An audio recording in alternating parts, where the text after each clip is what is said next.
Hello, I'm Kevin. I'm one of the level designers behind March of War. Today we'll be discussing the Siege mode, the mode that has gone through a lot of changes recently. We've looked at the mode and we're now trying to improve it, and today we want to show you what we're working on. It's all still work in progress, but we try to show you what we're making, and we would definitely like your feedback on it. Within the Siege mode we found two major problems. The player has a limited amount of choices, and the player can easily exploit the game mode itself, because it means that you don't actually have to play so very well. You don't actually have to fight the AI. You can just run, and that's very anticlimactic. That doesn't give a sense of agency and a sense of power. The second problem is that the game is very static. You start in one position, you spawn all your forces, and you defend yourself.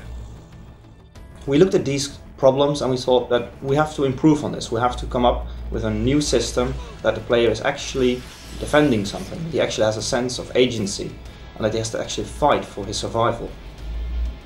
Okay, so what we see here in front of us is the major change we've made. Down here we can see the command center. This is a static building which can aid you in combat, but which doesn't actually run away. This is the second major change we've made. This is a manpower point, and it's under your control. Around your base, around your defensive position, there are certain capture points which are under your control. During the siege mode, you have to keep hold on these points for extra resources. So what I'm doing here is I'm forced to spread my forces over multiple defensive positions. Now we start the game. You can see that I get resources for all these points, and I now have to defend these points themselves. So what we're seeing right now is that the AI is attacking us from multiple angles at the same time.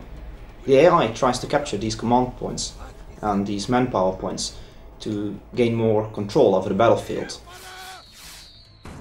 Let's try to shoot them. Because of this spread battlefield where you're being attacked by multiple angles, the player is actually forced to make actual decisions on where to defend. What we can see at this point is that not all angles are actually attacked at the same time. The AI is building forces here, beyond where we can see, and with those forces they will attack us at certain points.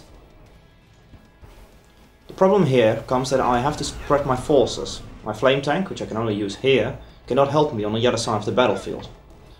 As such, I only have a few actual forces defending my command center, while trying to balance the amount of people I have defending my capture points. What we've also done for the siege mode, and that's something more visual, is that we put a lot more time into the detail.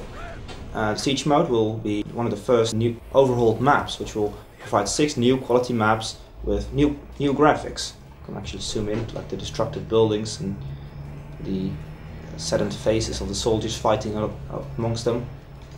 What we see now is that with the limited resources I have, with the limited reinforcements and the amount of troops I have to spread over the battlefield, we create a far more dynamic game. I have to keep into account the units that can come from here, but I also have to focus here where there are now actually tanks moving in. This is essentially our main focus for the new siege mode. Spreading the attention, making sure that players have to focus on multiple things at the same time, and making the game more exciting by doing that.